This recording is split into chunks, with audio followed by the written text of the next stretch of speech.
Close to the shores of Africa, a necklace of small green islands floating in warm seas. They're called the Canary Islands, and they're one of the world's favorite tourist destinations. On March the 27th, 1977, two giant aircraft are heading there. The 650 passengers think they're on their way to paradise. They're on the road to hell. KLM 48. Their planes are diverted to a small airport on the island of Tenerife. As the day goes by, it becomes more and more choked with planes, and a thick fog sets in. Tension mounts. Passengers and crew are impatient to get to their final destination. We're going. Adam 1736, report runway cleared. Okay, we'll report when we're clear. To clear then. What do you say? Is it to clear the Pan Am? Oh, yes.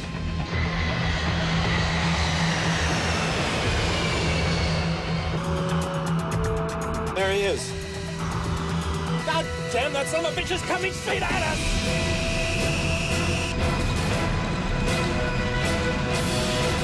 God damn.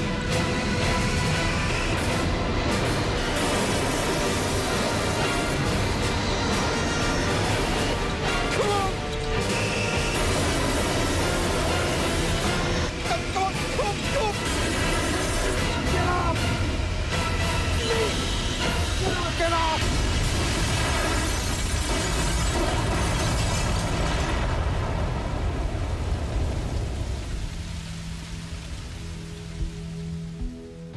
Words cannot adequately describe the horror. 583 people died, the worst air disaster in history. It was all over in seconds.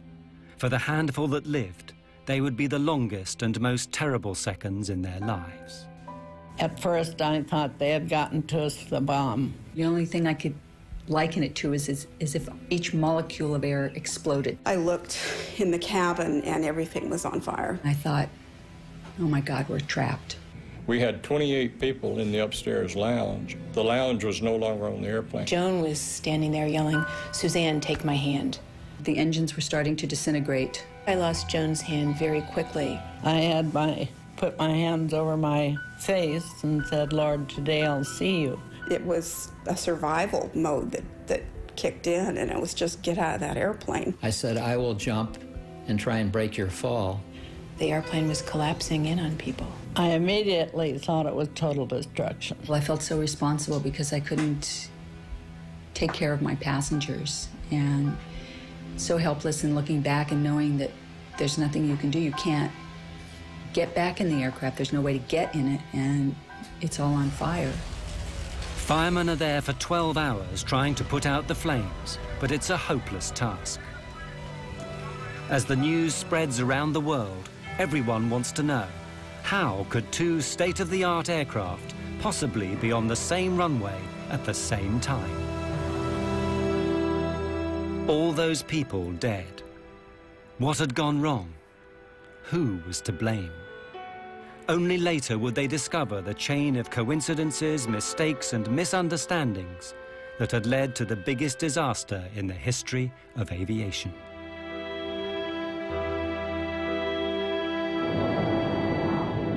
The story begins at midday on the 27th of March. Pan Am Flight 1736 is nearing the Canary Islands.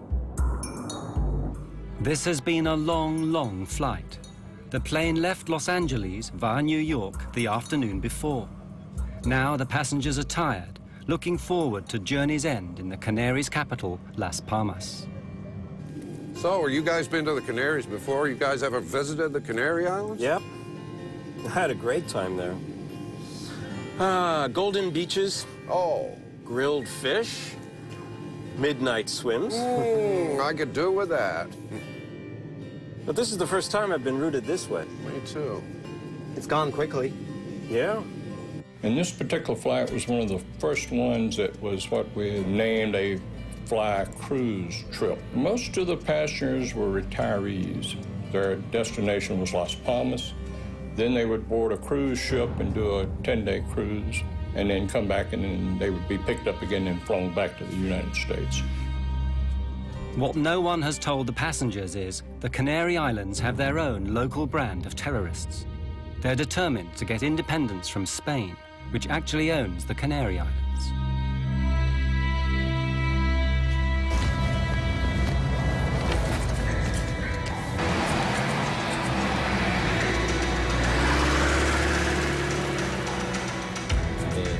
What everyone has to understand is that the Canary Islands are at war. As long as the islands are a colony, they will be at war with Spain. If the Spanish government doesn't agree to our three conditions, we'll launch full armed combat and we'll fight to the very end. Continuerons la lutte jusqu'à la fin.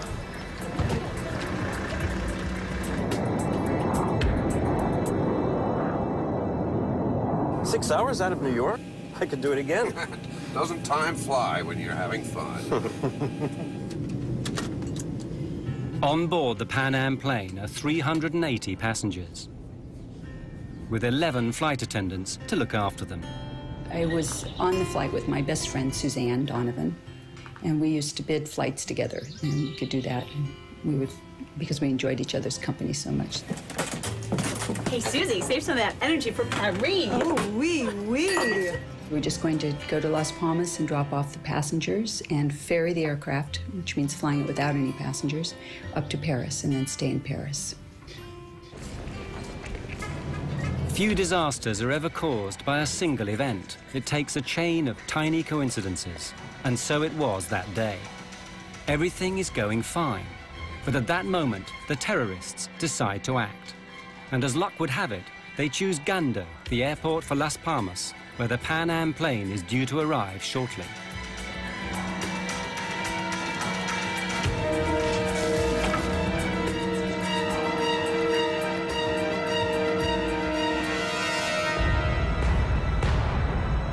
Just ahead of the Pan Am is another jumbo jet from the Dutch airline KLM. It too is heading for Gando Airport with 234 Dutch holidaymakers. The captain of the Dutch plane is Jacob van Zanten. He's KLM's star pilot.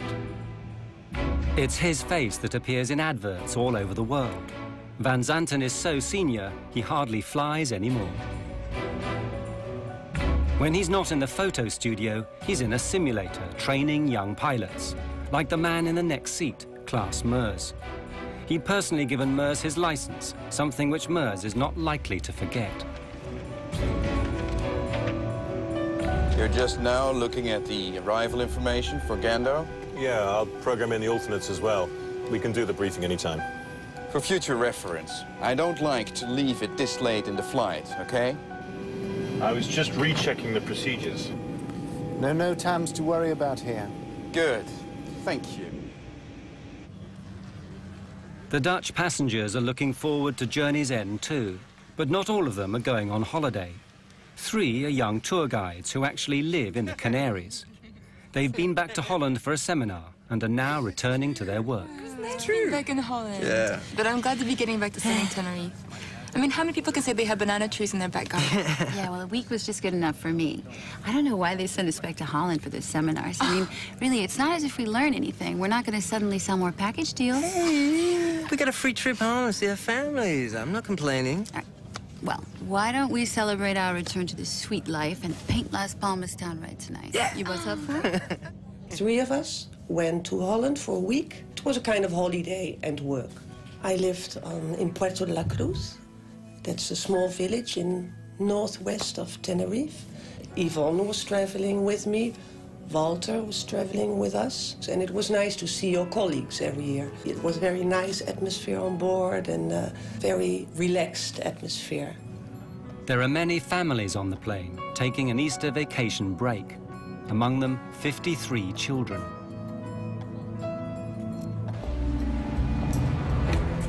There are 2 bombs in the terminal. You have 10 minutes to save as many lives as you wish. We'll talk again. And so it begins, the first step on the road to disaster.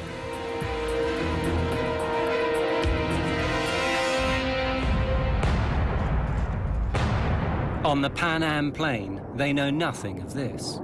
All is relaxed as the flight nears its end. You have control. Gando's already dialed in there. Yeah. Crew, Gando, Las Palmas Airport in 45 minutes. Ah, sí.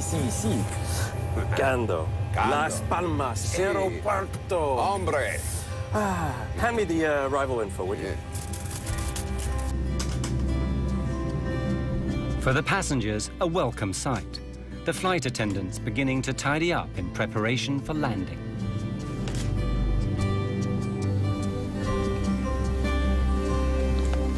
Here are your roses. They still look nice and fresh. Oh, lovely. Yes, a friend of mine gave them to me in the airport. I wish somebody would give me roses like that. Here, take one. I insist. I had worked very hard, and I was ready for a break. I had great anticipation for what we would see and hear and experience. For nearly everyone on board, this is the start of something special, the holiday they've always promised themselves.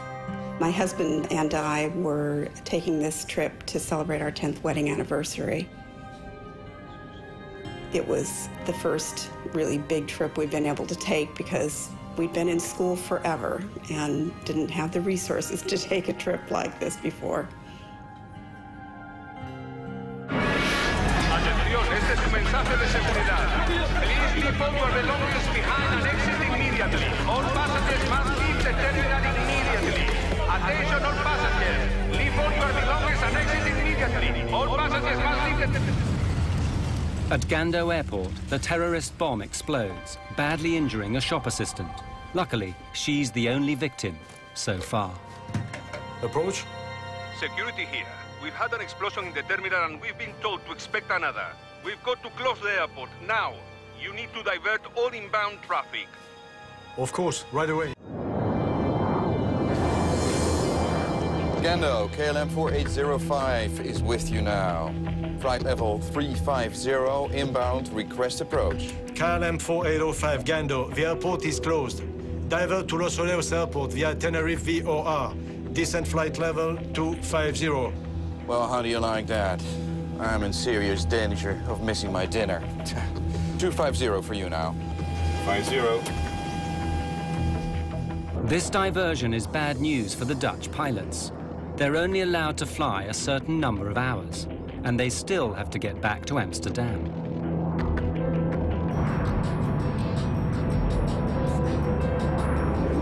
Gando, Pan Am 1736, good afternoon. We're on flight level 370, 120 miles west, inbound, approach. Pan Am 1736, Gando, the airport is closed. Divert to Los Oleos Airport via Tenerife VOR. Descent flight level 250. We filled her up at New York. Asked them if we can wait. What would you say, George? 2 hours up here? 2 hours easy. Gando, 1736 requests a hold over Las Palmas. We have enough fuel to wait about 2 hours. Negative, sir. I say again, the airport is closed. We had an explosion in the terminal. There's already a long line of aircraft in front of you.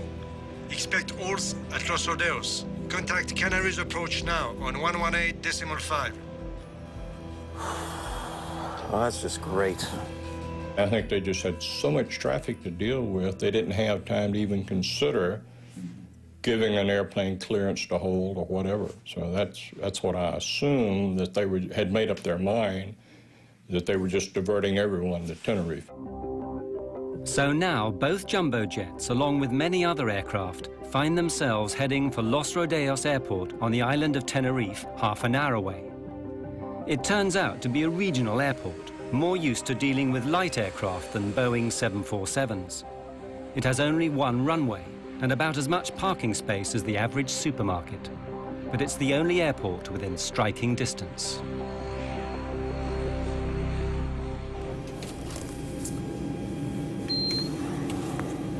Ladies and gentlemen, this is Captain Grubb speaking. We've just been told by air traffic control to land at Tenerife, which is about a half-hour flying time from Las Palmas. Apparently, there are some difficulties in the airport. We're working the radios up here to see if there's a way that we can get you over to Las Palmas just as soon as we can on the ground. I'll let you know when we have some more information on that. Thank you for your patience. When they made the announcement that we were not going to be able to land right then at Las Palmas, mostly I was frustrated because it had been a really long trip, and I was tired, and time changes and this and that. So I guess I would say the chief feeling was frustration and sadness that we couldn't immediately disembark and get on a boat. People were not happy about this because it was not a good omen, you know. It was not a good omen having this take place. For the air traffic controllers at Los Rodeos, it's not good news either. It's Sunday, and they're short-staffed. In the tower, there are only the two of them. Enough on a normal day, but today there threatens to be as much traffic as a motorway on a bank holiday Monday. The hell are they thinking? What do they want? That makes 4 planes already and 2 747s on their way. So what have we got? Pan Am 747, KLM 747. KLM 4805, you are number 3 behind the 737. Report outer marker. 4805, follow the 737, report outer marker. My God, I've seen postage stamps bigger than this place. God, we're gonna get boxed in here. God damn it. Anyone care to hear about the landing checklist? Klaas, you're flying. You've got to call the landing checklist. Landing checklist, please. Auto brake? On medium, you never know. Runway is short, and on top of it might be slippery. Be careful. Lima Tango 107, you are clear to descend to flight level 80, holding pattern. At Los Rodeos, planes are pouring in one after the other. Sunjet 282, switch to ground now on 118.7. Sunjet 282, switching to 118.7. Good day. God damn it. Of all the days this has to happen, just when Spain is gonna teach Hungary a lesson in football. I don't know. For sure, it's bad timing. How are we supposed to get all these planes down? That Sunday, the two controllers find themselves thrust into a situation that's way over their heads. Los Rodeos had never seen so many big aircraft all at once. Contact standby for taxi clearance. Sunjet will take your place. You can begin your taxi just after it passes behind you. Brake, Spantax, hold on. Hey, say, where are you gonna put the KLM? Next to the breathing 737. No choice. Still waiting for the Pan Am 747. Yeah, but that's 2 large carriers. It won't be easy to handle. You gotta leave some room for these other planes that want to roll. Pan Am 1736, leave level 230 now for level 120, call back crossing 180. The Pan Am plane begins its approach. Now 1736 cleared to flight level 120, report crossing 180. The passengers are fed up. After 13 hours in the air, they're wondering when it's all going to end. Say, why the diversion? Is anything wrong at the airport? No, just a slight technical difficulty. It'll be cleared up in no time. Nothing serious? No, nothing to worry about. At the back of everyone's minds is, how long is this diversion going to last? Is it going to jeopardize their cruise? Will they miss the boat? Their tour guide reassures them. Hello, everyone. This is Bo Moss speaking. Ladies and gentlemen, our cruise ship, the Golden Odyssey, has got its engines running and will, I've been told, come out to pick us up if this delay should continue. So it will be just a few minutes longer. Please bear with us.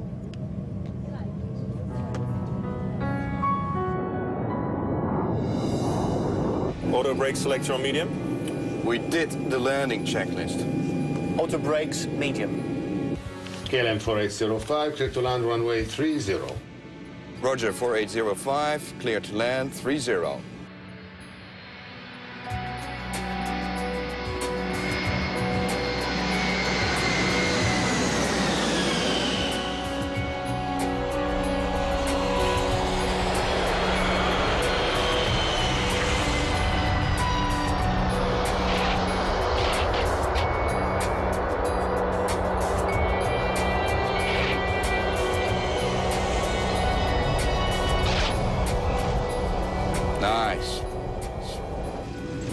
effortless landing. Nice and smooth. Grandma didn't spill her tea.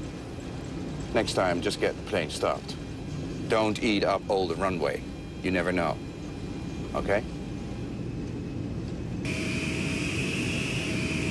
Right. I think he wants us to park parallel to the 737. All right.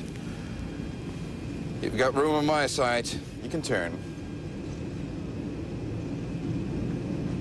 Stop. Brake here. Stop. All right. That'll do. That'll do. Good, good, good. Los Radios ground. KLM 4805. 4805 ground? Yes. Any idea how long we're going to be here? Negative 4805. We're waiting for the word from Gando. Well, then, we need to get our passengers in the terminal so they can be more comfortable. How many passengers do you have on board? 273 passengers. I'd rather not have them in here moaning and complaining. Roger, we're sending a passenger bus. Thank you. But this might only take a few minutes. Or it could be hours. You want to tell them to stay in there? The controllers are now stuck in the middle of a traffic jam, the likes of which have never been seen before at this airport. The tarmac is getting bumper to bumper. Miguel, take a look at this. Make it fast, man. We already got 2 aircraft blocking Charlie 1 and Charlie 2. The only option is to start lining them up down here. Not everyone's gonna make that turn onto Charlie 3. I already thought about that. We can squeeze the Pan Am 747 through here. How do you get them out if we ever do get them out? We'll have to backtrack them. Taxi down here, turn around, take off. He's gone, do the next one. We'll be here all night, you know that, right? Or you can go out there and pivot to another runway. Maybe I do. Rodeos approach, Pan Am 1736. There is some method in their madness. Sooner or later, they'll have to get all these aircraft out again. Since all the taxiways are blocked with aircraft, what they propose to do is to use the main runway as a taxiway instead. The planes will take it in turns to taxi down to the far end, turn round, and take off. Ladies and gentlemen, we apologize for this delay. While the flight crew... The Dutch plane waits on the ramp. Its passengers should be spending this afternoon on the beach. Instead, they learn they're going to spend it hanging around the departure lounge of a small airport. No. We're going to visit another airport first, Los Rodeos. Then we'll be going to Las Palmas.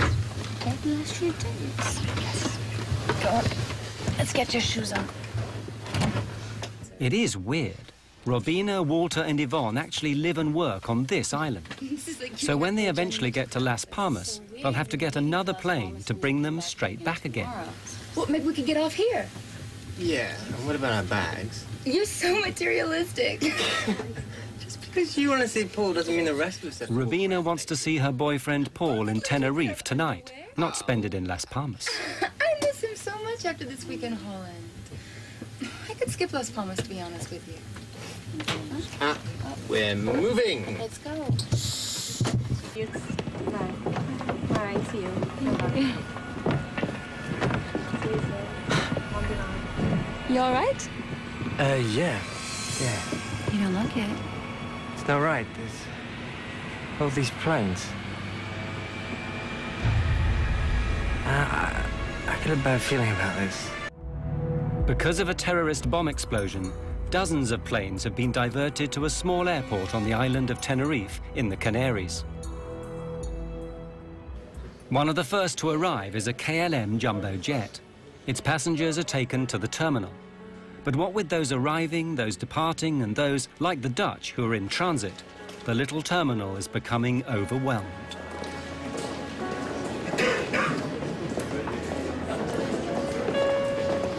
Pan Am 1736, short final for 30. Pan Am 1736, clear to land, 30. And now the Pan Am is arriving, just to make matters worse.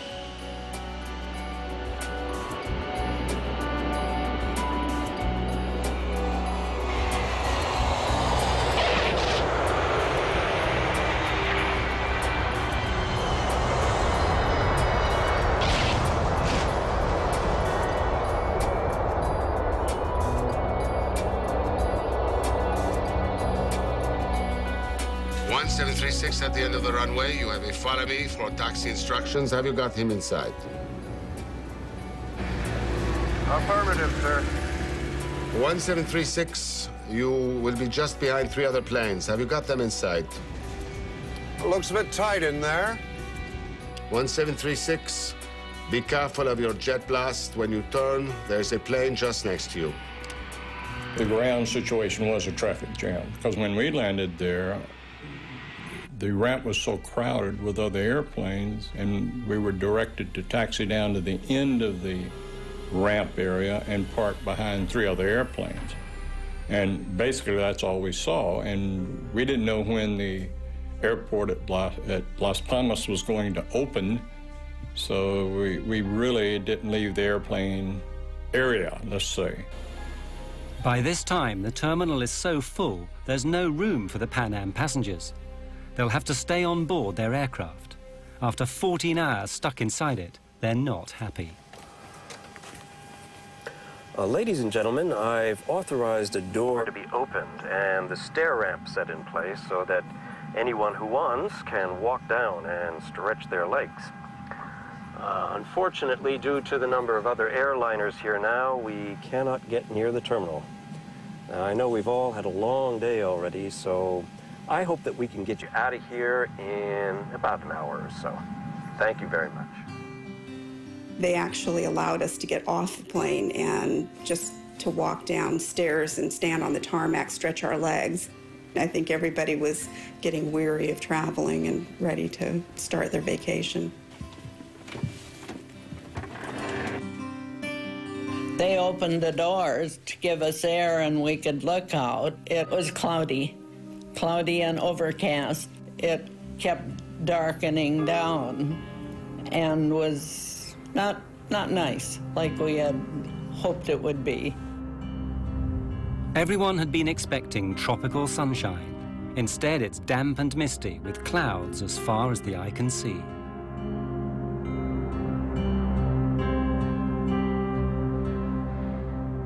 I'm worried we're going to get caught by this fog. All we need now is for them to close down that runway. Yeah, we need them to get a move on, or else we'll be spending the night here, and then hello duty time limits. Any idea of how much longer we've got before we need to get another crew down to take over?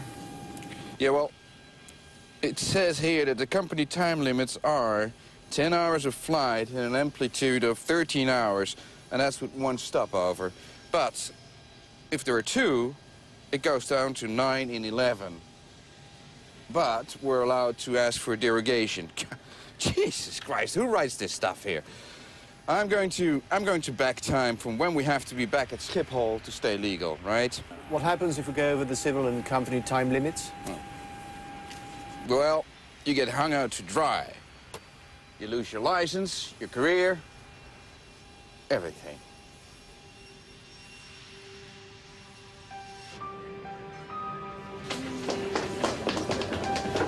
That's it, it's all settled. We can stay here in Tenerife. It's so stupid to go to Las Palmas now. We just have to come back tomorrow. And Paul's waiting. Let's get a taxi. Hey, slow down. Can't Paul wait another 24 hours? And they were making plans, you know, we're going to have dinner here, and then we're going to have a drink there, and we just wanted to go back to him. In the end, it's love that saves Rubina. I met Rubina in December 1976. I fell in love, and we've never been separated. No, again, afterwards. Why don't I pick up the bags and see you guys and stay together? Stay. You know, Walter and I actually know how to have a good time without you. Yeah. You'd just be a drag anyway, thinking about Paul the whole time. Really? Right. Excuse me. Is everything all right? Yes, we're all right. I am a bit peckish, though. Maybe we could get something to eat. I'm sorry. There is nothing left on board. Maybe just a cup of coffee and a biscuit? Not even that. I'm sorry. I really am.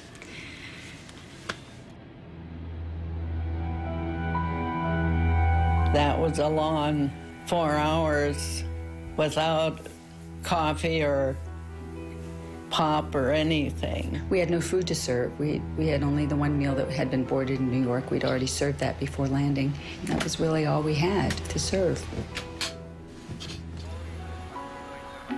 In the tower, the two controllers are also getting fed up. All the aircraft are in now, so there's nothing to do except listen to the football on the radio and worry. Clouds are gathering over the airport. Looks like we might have a campana. Yeah, these clouds are ready to jump down. A little more coastal wind, a drop in temperature, and we'll be covered in clouds.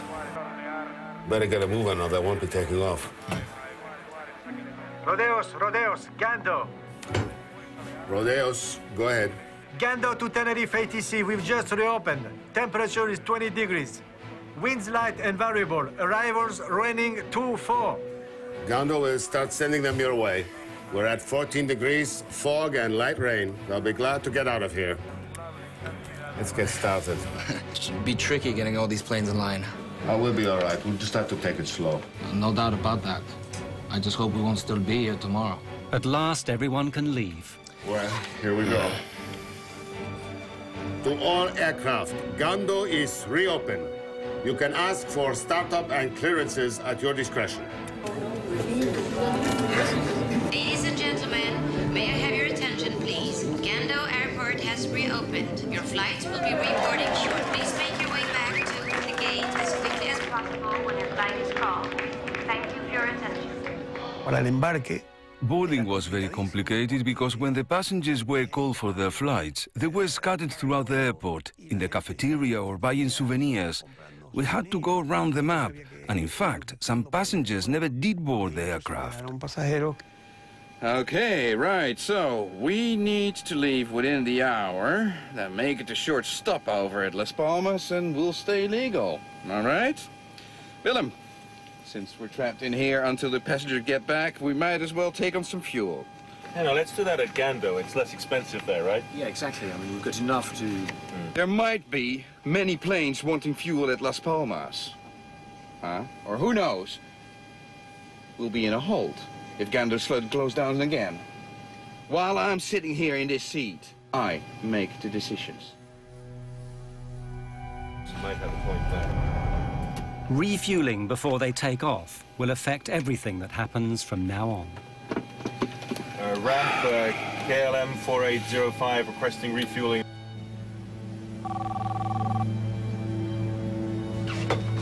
Yes? We're going to refuel during passenger boarding. Apply the necessary security measures. Information lights on, toboggans armed for doors without step ladders. And do you know when we will be in the air again? My crew is starting to wonder about their shift time. Tell them whatever they like. I'm trying to save us some time here, okay? Certainly, Captain.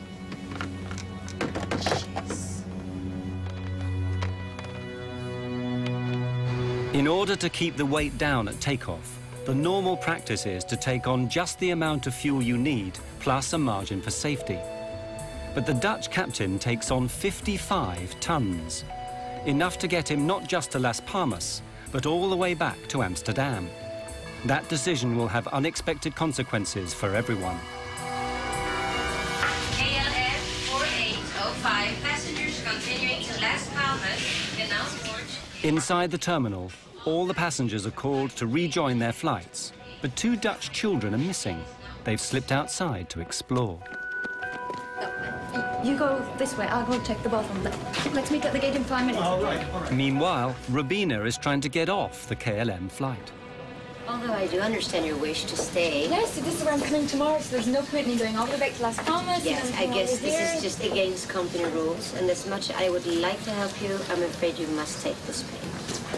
I guess you can't change the rules just for me, but there's no harm in trying, right? Have a nice day. Thanks. KLM might not be willing to bend their rules, but Rabina decides to bend them anyway. Problem? Kind of. What? But I'm staying anyway. They'll just have to arrest me. I'll pick up the bags for you. Thanks. I'll walk to the door with you guys so that my friend here thinks I'm taking the plane. Let's go. Come on.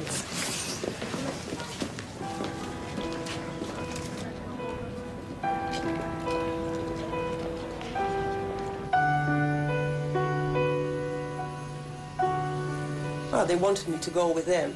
And they really tried to persuade me, and I tried to persuade them to stay, you know. And, yeah, but that's how it goes. Fortune had smiled upon Robina van Lanschot. Of the 234 passengers on her flight, she would be the only one left alive.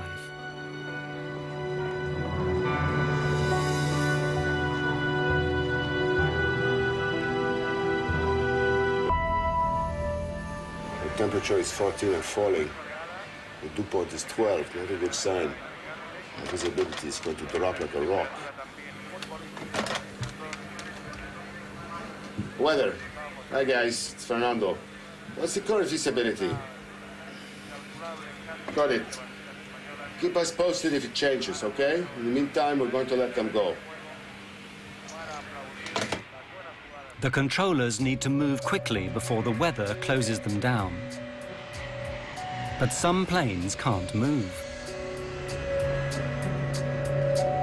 Rodeos ground. Pan Am 1736 request clearance. Las Palmas latest weather and taxi instructions. 1736, there's a delay for you. The KLM in front of you is refueling. Oh, come on, let's try to get around him. But there's going to be a revolt back there if we don't get moving soon. Ground, we'll try to sneak past him here.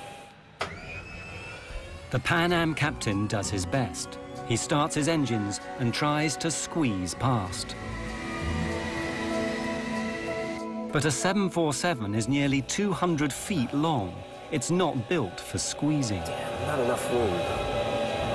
George, why don't we get a breath of fresh air and take a look? The engineer and I went out underneath the right wing and basically stepped off the distance between our wingtip and the KLM 747's wingtip, and we were 12 feet short of being able to taxi easily around the airplane. For the sake of 12 feet, hundreds of lives are going to be lost.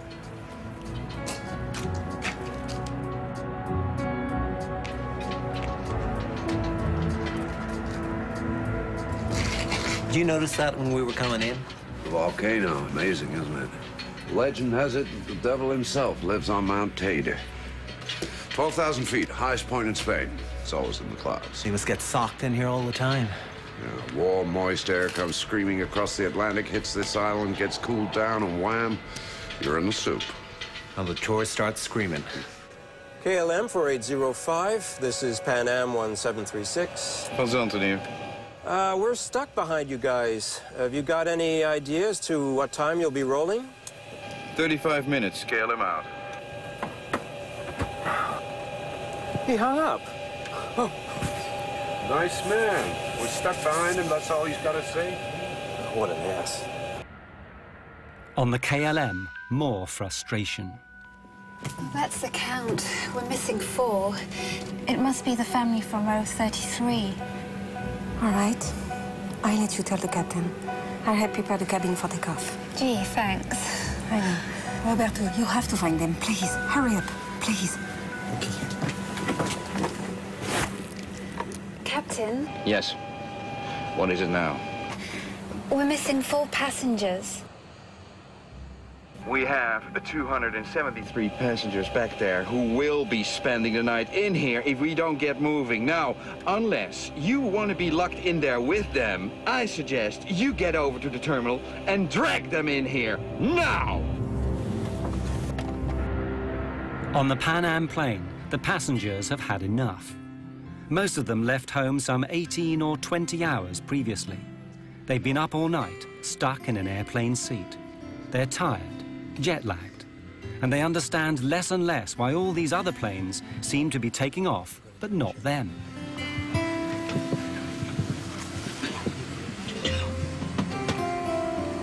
My friends, I know it's been a trying afternoon for all of us. But when we are finally on board the Golden Odyssey, you will be pampered day and night. Your own private telephone will give you access to room service at all hours. A twist of the button will give you just the right temperature.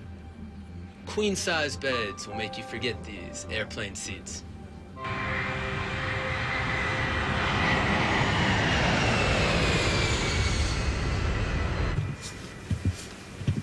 Miss, I can see the other planes are taking off. What's the holdup?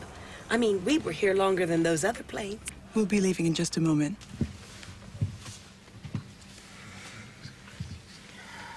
Keep thinking of Paris, I guess. You can keep thinking about it. Yep. Moulin Rouge, maybe? The old Moulin Rouge. Dancing girls? Dancing girls. Da, da, da, da, ya, pa, pa, pa, pa, pa, pa. Da, ya, ya, pa, pa, pa, pa, pa, pum. Da, da, da, da, Ay, ya, da, pa, pa, pa, pa, pa, pa. Dum, dum, dum, pa, pa, whoop, pa, pa, pa, pa, pa, pa, pa, pa, pa, pa, pa, pa, pa, pa, pa, pa, pa. Bum, bum, bum. You ever get there? We get there. Around about this time, the ground controller, Roberto, manages to find the two missing Dutch children. Where have you been? Come on. Hurry up. They're only waiting for you to take off.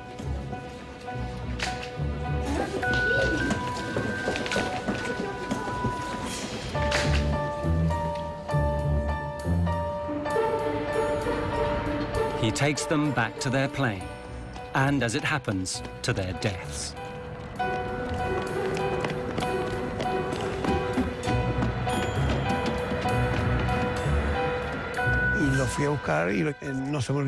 I never forget that. If I hadn't found them, they'd be alive today. But was it destiny?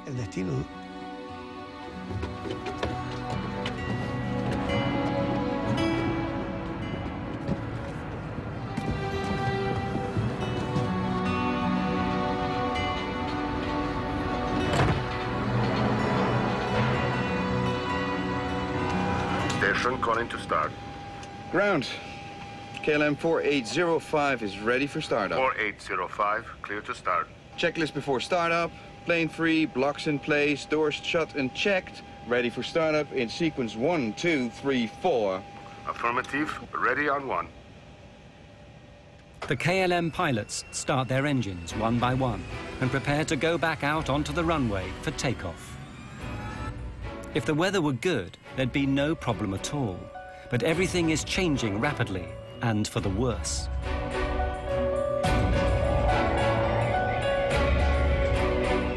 Taxi company is here. Visibility is right down. We've fallen from 10 to 3 kilometers in the past half hour. But there's good wind. There will be some hole. Yeah, but let's face it, the weather is not going to get any better.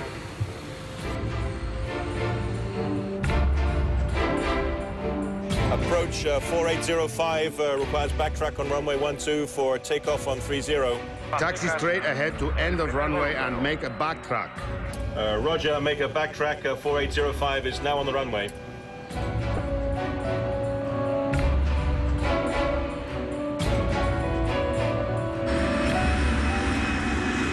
The KLM is now back on the runway. The Pan Am prepares to follow them a few hundred meters behind, through the fog, which is getting thicker by the minute. Pan Am 1736, ready to start. Pan Am 1736, you are clear to start. Thank you. Please make sure your seat belts are fastened, your tray tables are closed, and your hand baggage is stowed beneath the seat in front of you. The weather's taking a real dive here. Yeah, looks like we're getting sucked in.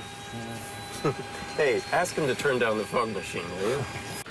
Pan Am 1736 clear to taxi on runway following the KLM. Pan Am 1736 following KLM.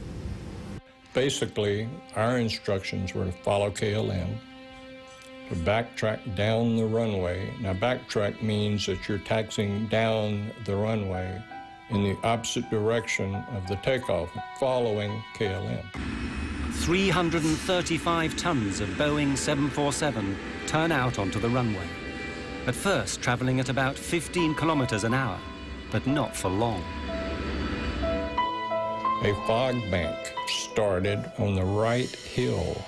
This particular airport is situated between two fairly big hills. And we saw the fog bank come off of the right hill and proceed down and stop right on the runway. So our visibility went from unlimited to 500 meters. we lost sight of the KLM airplane. I'll have 2 planes tailing on the runway. Keep some healthy separation. Visibility is dropping every second. Yeah, they can't see much out there. They certainly can't.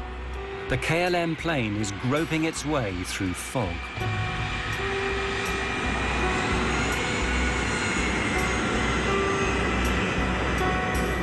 Can barely see the pavement. We're down to 50 knots ground speed, Scott. Taxi checklist. This is a nightmare. We'll never make the limits at this rate. And I really don't want to be spending the night at Las Palmas. I'll give headquarters a call. Taxi checklist. Please. EPR, ADI, safety compass. Compared and checked. Okay, we're massing 200 tons with 55 tons of fuel.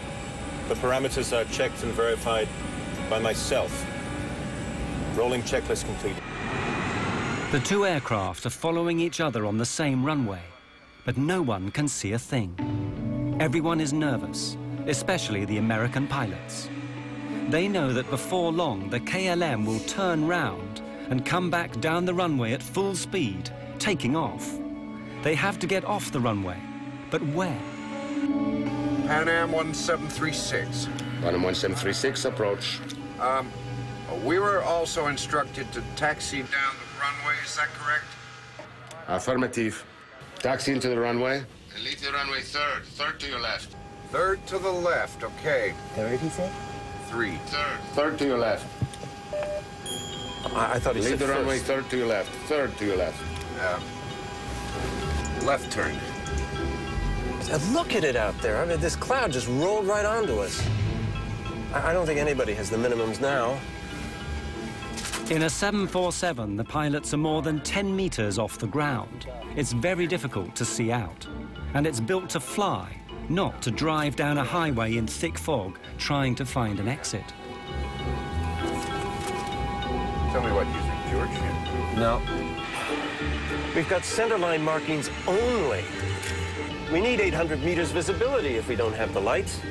Anytime you get a low visibility, such as that, on the back of the approach plates, you have the runway information. It gives you the minimum visibility you must have to be able to take off. We turned our charts over, and it said RVR, minimum 700 meters visibility. So we assumed that with that, he'd just given us 500 meters. We couldn't take off.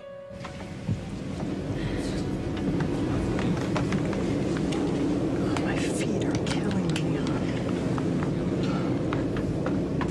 Something tells me this isn't going to be over anytime soon.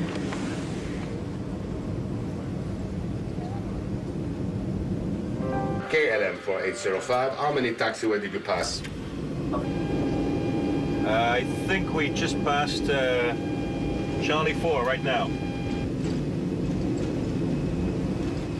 Okay, at the end of the runway, make 180 and report. Report for ATC clearance. Okay, sir. Tell me, is centerline lighting available for 4805? I don't think so. Stand by, I will check. The Pan Am is still traveling along the runway behind them, but very slowly now, because the pilots are confused. They thought they might have misheard the controller. Did he say the third exit, or was it the first? The first one was a 90-degree turn. Yeah, okay. This one down here is a 45. It must be the third. But this third exit seems to be an impossible turn for a 747. There must be some mistake. The logical exit is the next one, Charlie 4. It's only a 45-degree angle and leads to where they want to go. I'll ask them again. Would you confirm that you want Pan Am 1736 to turn left at the third intersection? The third one, sir. 1, 2, 3. Third one. 1, 2. Good, well, that's what we need, right? The third one. Uno, dos, tres. Right. 1736, report, runway clear. Pan Am 1736. We couldn't see any taxiways. We couldn't see barely the center line of the runway we were taxiing on. But we knew that the 45-degree angle to the left was the taxiway we were supposed to take. 1 kilometer ahead and out of sight in the fog, the KLM is nearing the end of the runway. 4805 and Panam 1736, for your information, the centerline lighting is out of service. 4805, we copied that. Why am I not surprised? Wouldn't make any much difference anyway. You need a bunch of searchlights to punch a hole through this mess.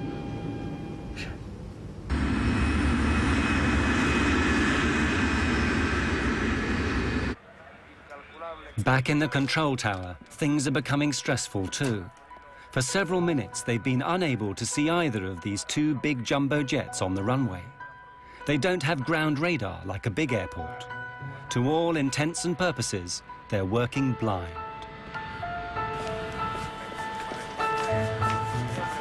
I lost them. I can't see no visual contact.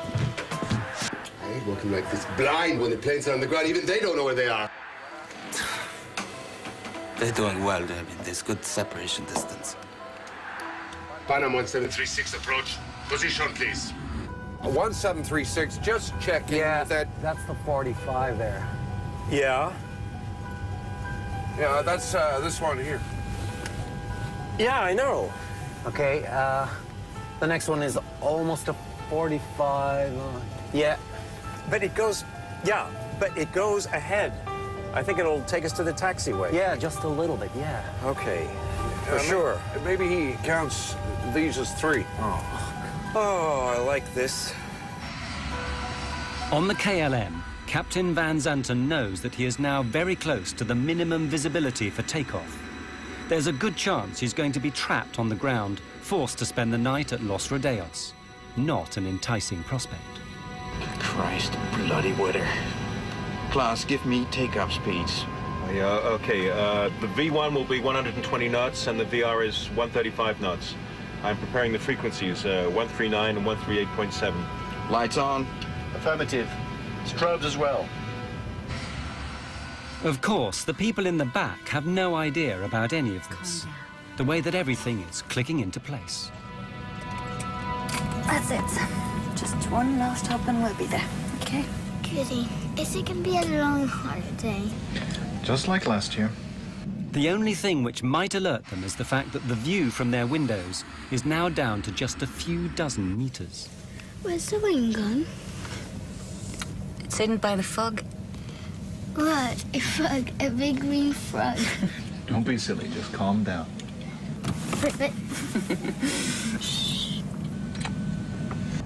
Chewing gum to pop your ears? Yeah, sure. Thanks.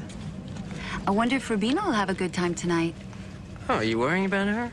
Oh, she always manages to have a good time. That's true. At the end of the runway, the plane begins its 180-degree turn. How many have taken off now? Feels like we've been taxiing for hours. I can't see anything. Do you think they can see any better out the front? Maybe, yeah. Yeah? There's a lot of fog out there. It's just after 5 p.m. The two aircraft are now face to face, a kilometer apart, unable to see each other in the fog. Okay, we're on the numbers now. Can't be far from the threshold.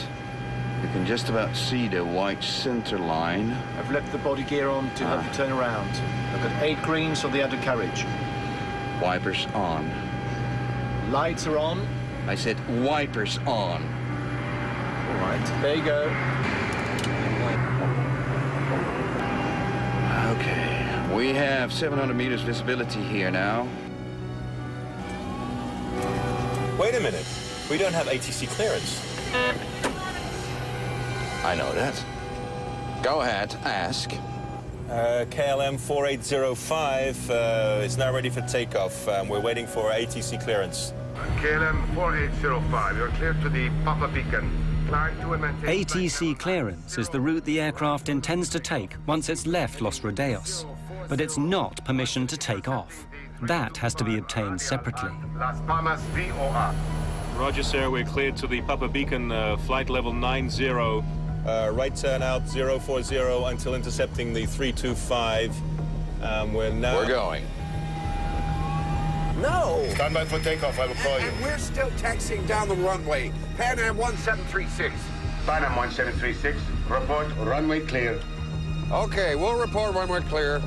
Thank you, 1736. He asked us, were we off the runway? And I responded back, negative. We are still on the runway, but we will report clear of the runway. That was the last thing I said over the radio. Let's get the hell out of here. Yeah, he's anxious, isn't he? Yeah, and now he's in a rush.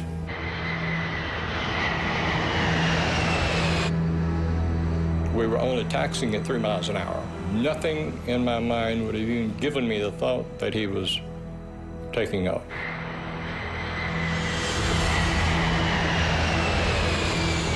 Isn't to clear that? What do you say? Isn't to clear that Pan Am? Oh, yes. The die is cast. With every second, the KLM is going faster and faster. At the same moment, the Pan Am reaches the number 4 exit and begins to turn off the runway. God damn, that son of a bitch is coming straight at us!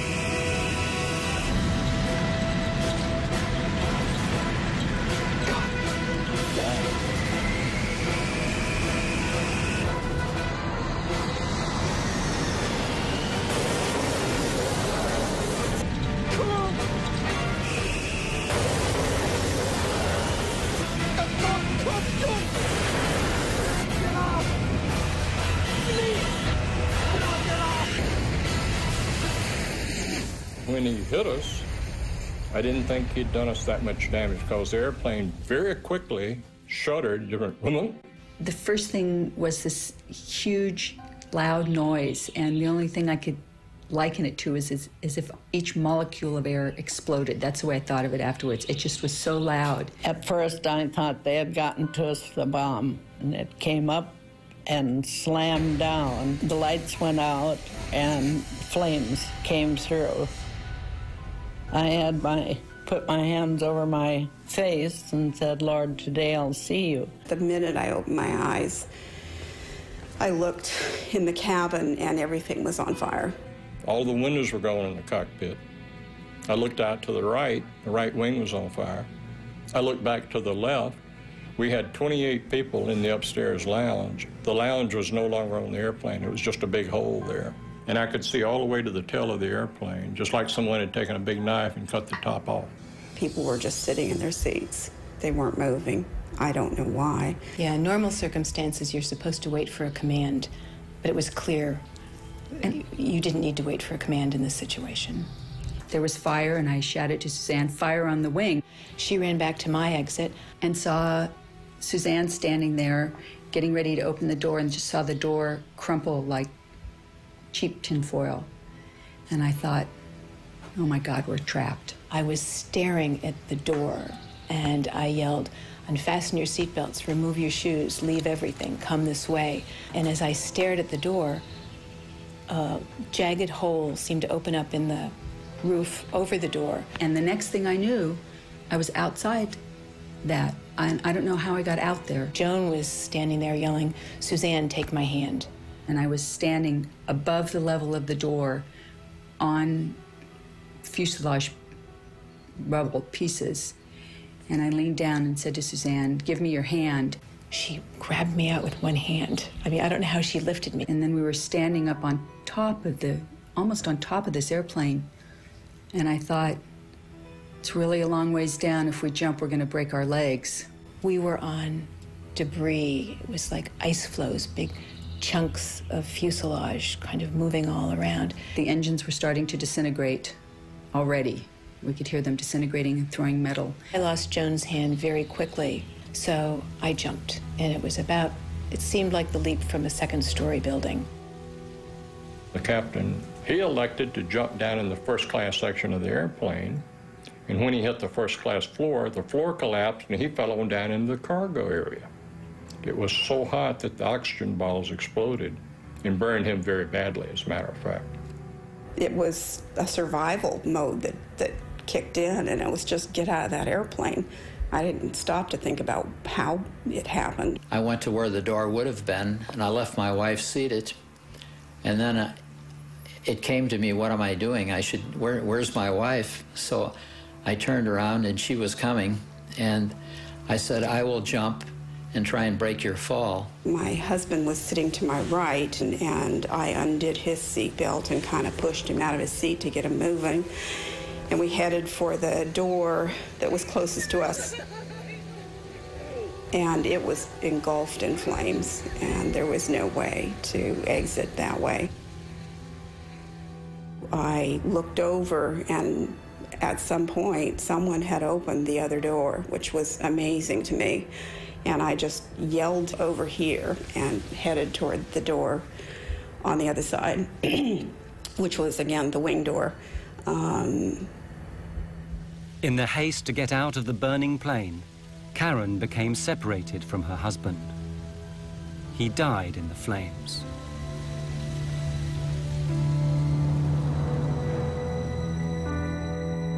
I immediately thought it was total destruction. It never dawned on me that I would make it. But I thought, hey, you know, do something. Don't just sit there, do something. I just went over the seat backs, and I'm not that athletic really, but I went over 3 rows of seats. One man was sitting there looking like I need help, but I couldn't help him. When KLM hit us, all communication stopped. The tower called and couldn't get any response from either the KLM or ourselves. There was an airplane in the holding pattern right above Tenerife. Called the tower and said, I see smoke and wreckage on your runway. Rodeos approach Sterling 105. We're downwind from runway 30 and something's glowing on the field. Looks like a fire. Are you aware of any fire? Shit, this can't be true!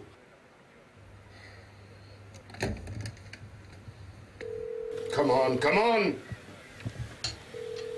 Come on, come on! He hits the emergency warning. After KLM hit us, he went on down the runway and hit on the runway 1,500 feet down, closer to the tower. So when the fire truck and the ambulance came out, they got to him first. So no one came to us for quite a while. As a matter of fact, I remember thinking, I wonder why somebody hasn't gotten out here to help us.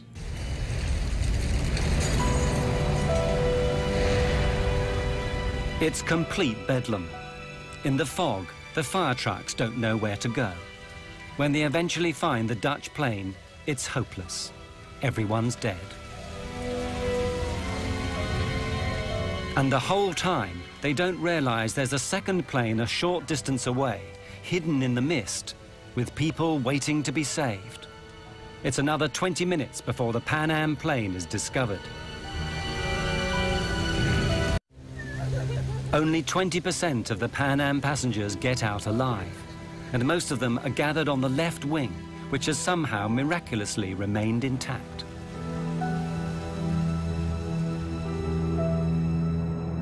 The entire left wing of the airplane was covered with passengers. And it turned out there were probably 45 to 50 passengers out on that wing. I've never asked anybody how high the wing is from the ground on a 747, but it looks to be a very long ways. And I cut open my head and fractured my foot. My wife jumped after me, and she said, I cannot walk. And I dragged her on her side for probably a block and a half away from the plane. The motors were going full tilt, and I didn't want to get over where the motors were, so I sat down by the body of the plane. I had no comprehension at that moment that I would be jumping off the wing and... In the debris, you knew there were trapped passengers and people, and there was absolutely nothing you could do to help because the airplane was collapsing in on people. Only one door was opened by a crew member, and that was one of the black flight attendants who did that. And she lost her life when the engine disintegrated and debris hit her. And I thought if we could just walk around to the other side of the plane, we would find all of the passengers and our other fellow crew members. Which, of course, wasn't the case. Even 20 minutes after the disaster, the controllers in the tower still have no idea how serious things are. Departing aircraft. All departures are suspended until advised. Hello.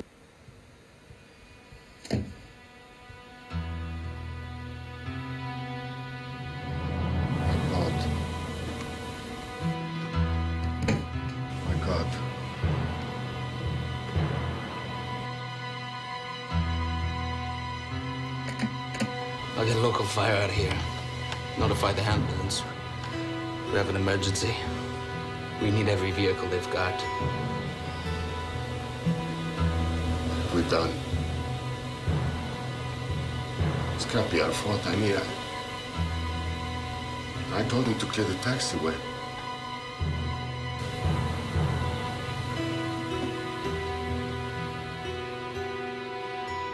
When I got out on the ground, I could hear people screaming and yelling and all. Within about 5 minutes, you heard absolutely nothing. There was no noise at all, just the airplane burning. I asked one of our medical directors later on what he calls that, and he said that when you have a fire that hot and that much of a fire, it consumes all of the oxygen in there, and people basically suffocate. I felt so responsible because I couldn't take care of my passengers, and so helpless in looking back and knowing that there's nothing you can do. You can't get back in the aircraft. There's no way to get in it, and it's all on fire. Of the KLM plane, very little remains. It had continued flying for another 400 meters before slamming into the ground. The 55 tons of fuel it had taken on ensured that everyone on board died in the fiery explosion. It was personal vehicles, cars and trucks that seemed to come onto the grass and gather up people. About 75% of our surviving passengers got to the hospital in taxicabs. It was a wild, crazy ride as we were going to the hospital.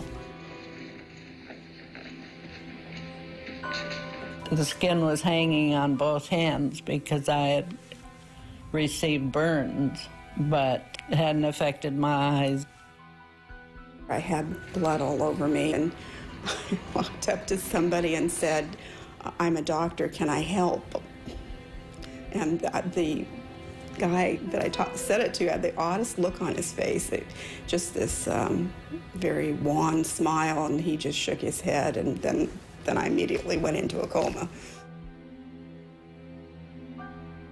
Word soon gets out, and in the hours that follow, the international press begin to arrive, and the first news is flashed around the world. Rescue workers are still going through the wreckage of the 2 jetliners this morning in the Canary Islands.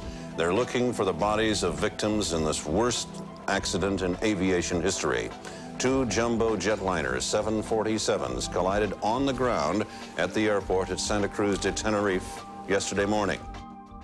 One was a Pan Am charter from Los Angeles that picked up more people in New York before flying to the Canaries. The other was a KLM charter from Amsterdam in the Netherlands. They set up a morgue in one of the hangars, and it was huge, and they had all of the nearly 600 bodies in that particular hangar, or temporary morgue. The death toll rises to 583 people, nearly twice as big as any previous accident.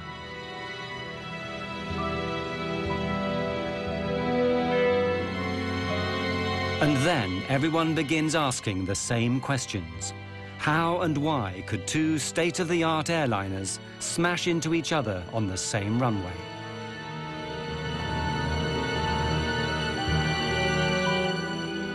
Very soon, a whole army of investigators begins arriving from the 3 countries involved, Spain, Holland, and the United States.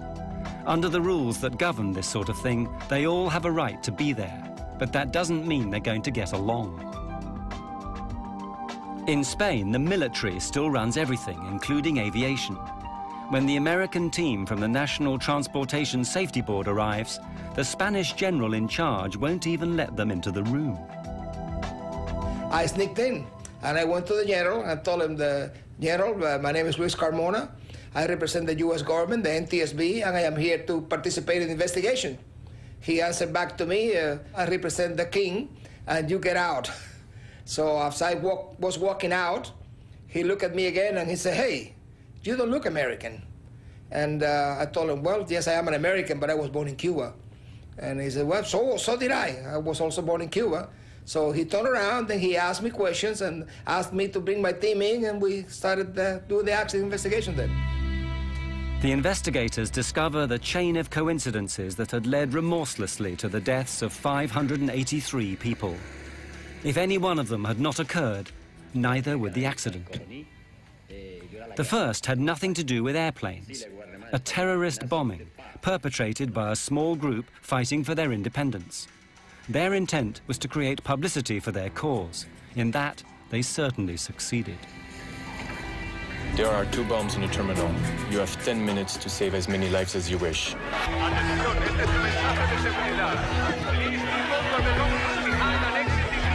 The airport is closed. Divert to Los Olejos Airport via Tenerife VOR. Descent flight level 250. Because of the bomb, all air traffic was rerouted to Los Rodeos Airport on the neighboring island of Tenerife. But it's a small regional airfield with only one runway. A 747 can land there. The runway is long enough, but that's all. The airport is ill-equipped and unable to handle that amount of planes or people. Lima Tango 107, you are clear to descend to flight level 80. Subject 282, switch to ground now. Contact standby for taxi clearance. KLM 4805, clear to land runway 30. Pan Am 1736. Pan Am 1736, short final. As luck would have it, this tidal wave of traffic happens on a Sunday afternoon, when there are just 2 controllers on duty. They're good, but not used to handling as many airplanes as on that day. Big airplanes that need lots of room to park. They are confronted with an enormous jigsaw puzzle. We'll be here all night, you know that, right? Or you can go out there and take us to another runway. Meanwhile, in the KLM cockpit, the stress is mounting. Any idea of how much longer we've got before we need to get other crew down to take over? Yeah, well, KLM had recently introduced new company rules which handed out severe penalties for pilots who exceeded their flying hours. What happens if we go over the civil and company time limits? well, you get hung out to dry. You lose your license, your career, everything. The KLM plane has to get away before 5:30 that afternoon or abandon the flight. Hundreds of passengers would then have to be found hotels on this small island. A new crew would have to be flown in from Amsterdam. The expense would be enormous. Willem, since we're trapped in here until the passengers get back, we might as well take on some fuel. But that seemingly simple decision seals the fate of everyone aboard the KLM. Refueling not only delays him for half an hour and the Pan Am stuck behind him, it makes the KLM plane so heavy it'll be unable to lift off and clear the Pan Am plane on the runway. The half-hour delay has another effect. During that time, the weather changes abruptly. Los Rodeos is an unusual airport. It's on a plateau high in the hills. Los Rodeos Airport is at 2,000 feet elevation, and the normal clouds in the area, they stay about 2,000 feet. So when the wind blows the clouds over the airport, it closes the airport. The visibility goes to zero. And it goes on and off all the time. Unfortunately, for an airport that's constantly lost in fog, Los Rodeos is ill-equipped to deal with it. It has no ground radar so that controllers can see where the planes are. In fact, the facilities are downright primitive. When he was not, they had a person sitting in a building next to the runway, and he just took a visual measurement of the weather, and that's how the weather was checked. And that's about all. In the fog that day, both aircraft are invisible to the controllers. I lost them. I can't see no visual contact. There are no runway center lights working either. Visibility is on the borderline of what is safe.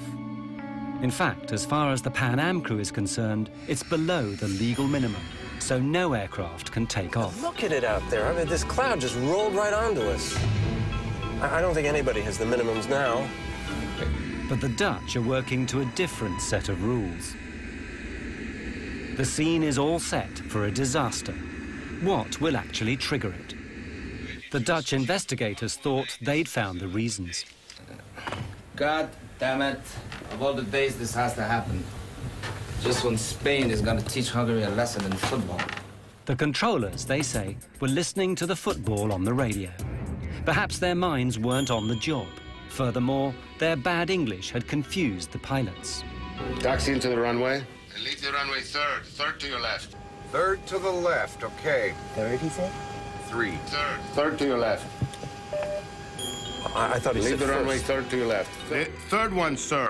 1, 2, 3. Third. Third one. 1, 2.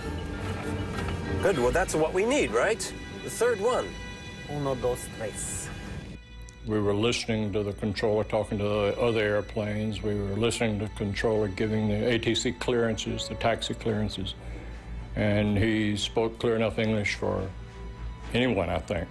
So I'd have to say no, I don't think the controller was involved at all. I don't think he had any fault at all in this accident. 1736, just checking that... That's the 45 there. But the Dutch hadn't finished yet. Yeah, that's this one here. Yeah, I know. They make an even more controversial claim, one that provokes a blazing row, that the Pan Am plane had caused the accident by being on the runway when it shouldn't have been. They hadn't followed orders to turn off. Okay, for sure. Maybe he counts these as 3. Oh, I like this. They were going to taxiway 4. He was instructed to go on 3, but he had to go 4 because taxiway number 4 was the one that had 45 degrees, and it was easy for the 747 to access it. We said, confirm which taxiway you want to take, and he says, the third on your left, 1, 2, 3, the third on your left. And here again, I still believe this. I think he had seen us go by the first one, and when he says count 3 more taxiways, the third, 1, 2, 3, we were doing exactly what we thought he meant for us to do, and I still think that's what he meant for us to do. It was the logical taxiway to take. Whether they should have taken the 3rd or 4th exit became largely irrelevant anyway, because it became clear that Captain Van Zanten had made one of the most elementary mistakes a pilot can make. He'd taken off without permission. We have 700 meters visibility here now. Wait a minute. We don't have ATC clearance. I know that. Go ahead, ask. KLM 4805 is now ready for takeoff. We're waiting for ATC clearance. KLM 4805, you're clear to the Papa Beacon. The KLM is given its ATC clearance, which is simply the route it must follow after takeoff. Now, it must wait for permission to take off. 325 radial at Las Palmas VOR. Roger, sir. We're cleared to the Papa Beacon, flight level 90. Right turn out 040 until intercepting the 325. We're going. But why didn't his crew stop him? It's very difficult for a co-pilot or a flight engineer to tell the captain, hey, look, you missed something. Tenerife exposed a problem that had long existed in commercial air travel. The pilot was regarded, and often regarded himself, as God. The captain is always right. He's never wrong. No junior officer was ever going to contradict the airline's top pilot, the man who'd given him his license. Panam 1736, report runway cleared. Did you clear that? What do you say? Is it to clear the Panam? Oh, yes. Captain Van Zanten, highly stressed, knowing that he has to take off or abandon the flight. His crew, aware that he's done wrong but frightened to tell him. Disaster is now inevitable. God damn.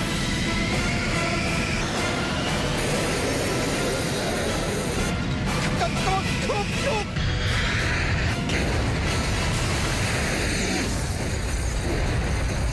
The official report is written by Spain. It blames the accident on Captain Van Zanten's decision to take off without permission. The Dutch refuse to accept it. They publish their own report, blaming language difficulties and the general confusion at Los Rodeos. What I learned from the Tenerife accident is that regardless of how well-qualified, experienced, professional, and exact professional you are. Okay, accidents, as long as human beings are involved, accidents can always take place. The insurers pay out a record sum, $2 billion in today's money. As for the survivors, the images of the 27th of March will always be with them. They've just learned to live with them, that's all.